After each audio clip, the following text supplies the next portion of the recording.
आयुष्मान भारत योजना के तहत अस्पतालों के दावों के निस्तारण में आ रही तकनीकी अड़चनों को दूर करने के लिए अब राज्य स्वास्थ्य प्राधिकरण ने बड़ा कदम उठाया है।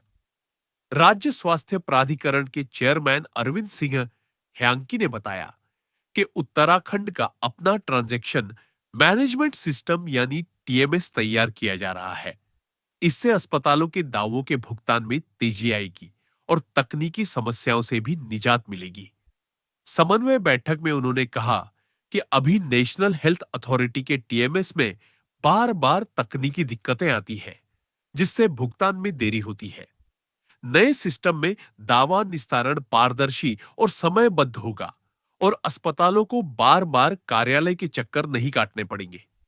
चेयरमैन ने अस्पतालों से भी मरीजों की सेवा को प्राथमिकता देने और सही बिलिंग प्रक्रिया अपनाने की अपील की। मुख्य कार्यकारी अधिकारी रीना जोशी ने भी कहा कि सड़क हादसों के घायलों को मुफ्त उपचार के लिए अस्पतालों को प्रशिक्षण दिया जाएगा। बैठक में देहरादून के कई प्रमुख अस्पतालों के प्रतिनिधि मौजूद रहे।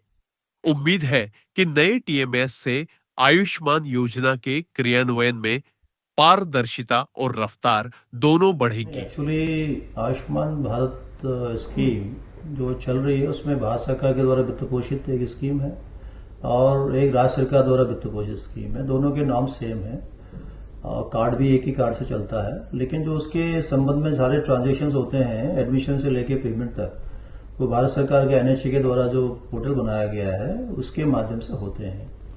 लेकिन भारत सरकार का जो ट्रांजेक्शन मैनेजमेंट सिस्टम फेज 1 था उनमें स्विच ओवर करके अब फेज 2 का उन्होंने नया डेवलप किया है। तो इस ट्रांजेक्शन फेज में कई प्रकार की प्रैक्टिकल डिफिकल्टीज आ रही हैं, अभी वो अंडर डेवलपमेंट है। हमारे स्टेट स्पेसिफिक इश्यूज भी उठते रहते हैं जो हम उनका समाधान के लिए भारत सरकार से कहते भी रहते हैं।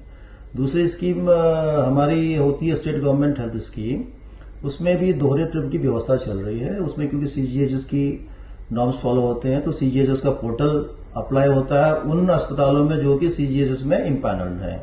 लेकिन कई अस्पताल ऐसे हैं जो कि सीजीएचएस में इम्पैनल्ड नहीं है लेकिन वो आयुष्मान में इम्पैनल्ड है, तो वो अपना सीजीएचएस के नॉर्म्स के तहत भी जो स्टेट गवर्नमेंट एम्प्लॉयज को लिए गोल्डन कार्ड का लाभ देना चाहते हैं तो उनको आयुष्मान वाला पोर्टल लेना पड़ता है। तो स्टेट गवर्नमेंट हेल्थ स्कीम लागू करने के लिए भी मैं दो पोर्टल का सहारा लेना पड़ रहा है अस्पतालों को, जिसको लेकर के थोड़ी दिक्कतें हो रही हैं। और उनको कुछ और पेमेंट के भी इश्यूज थे तो अपने अस्पतालों के साथ एक मीटिंग करी थी, उनके इश्यूज भी सुने थे। प्रोसीजरल जो भी दिक्कतें आ रही हैं, उनको कुछ चीजें समझ में नहीं आ रही है या हमारे यहाँ भी कोई दिक्कत हो रही है, उनका समाधान कैसे हो सकता है, एक समन्वय बैठक थी।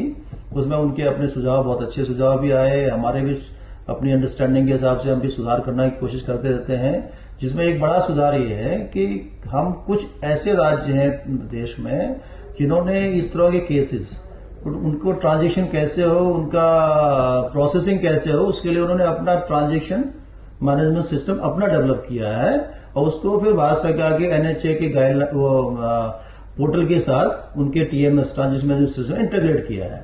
तो हम भी अपना एक ट्रांजेक्शन मैनेजमेंट सिस्टम स्टेट का अलग से बना रहे हैं, यही हमने उनसे कहा है और लगभग हम लोग बना चुके हैं और अल्टीमेटली आगे चल के हम उसको इंटीग्रेट करेंगे एनएचए के पोर्टल के साथ। तो हमारा टीएमएस सिस्टम होने से ये फायदा होगा कि हमारी स्पेसिफिक रिक्वायरमेंट स्टेट की है उसी को एड्रेस करता हुआ हमारा सिस्टम होगा।